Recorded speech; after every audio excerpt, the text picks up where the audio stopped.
Our Federal Contracting Basics course covers the general environment of government contracting, and it addresses key issues that relate to those who are working for the federal government, planning requirements, and also forming the contracts.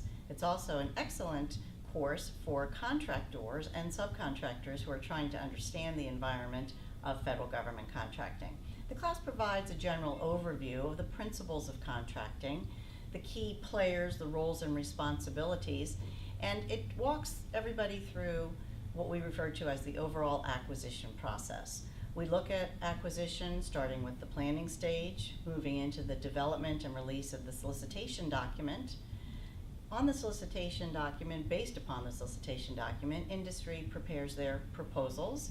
So we talk about proposal preparation and submission, the evaluation of those proposals, the award of the contract, and then the post-award activities. So it really is the life cycle.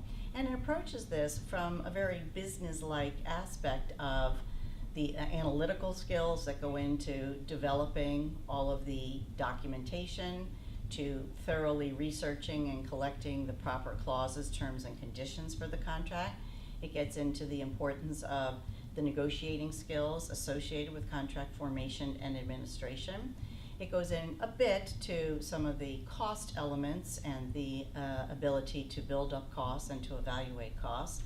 And it focuses very clearly on the federal acquisition regulation. That really is the main textbook and what a textbook it is. Yes, it's 2,000 pages of regs, and no, we don't go through even close to all of those pages, but do stress the importance of, yes, always using good business sense, good business judgment. Contracting, managing the contracts, supporting the contracts requires business skill, but there has to be an understanding that in federal government contracting, all of this is taking place in a regulated environment. We've designed the course to be extremely practical. It's not just citing the FAR, referring to the FAR. We're very hands-on in the FAR. And yes, I do mean hands-on. We provide the full FAR in hard copy, while I'm fully aware of and regularly use the online copies, and we can train to that as well.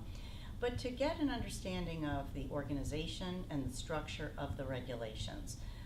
People often say after the class that they realize that the FAR is much more user-friendly than they anticipated, because it can be a daunting document for both government and industry. So coming to the class and putting the whole context together in terms of the business processes, the communication skills that are necessary, the writing and analytical skills, and making sure that we're taking care of business while following the federal acquisition regulation. The FAR is an important tool for all to use, buyers and sellers, in terms of doing research, looking for and finding answers to questions that commonly arise about the procurement process, some of the do's and don'ts. I like to say we separate myth from fact in the class. And overall, the experience provides both buyers and sellers, large agencies, small agencies, large businesses, small businesses, primes and subs, a good solid grounding in doing the business of government contracting in a way that, yes, makes good common sense, and that is also compliant with the myriad of regulations that affect this important piece of our economy.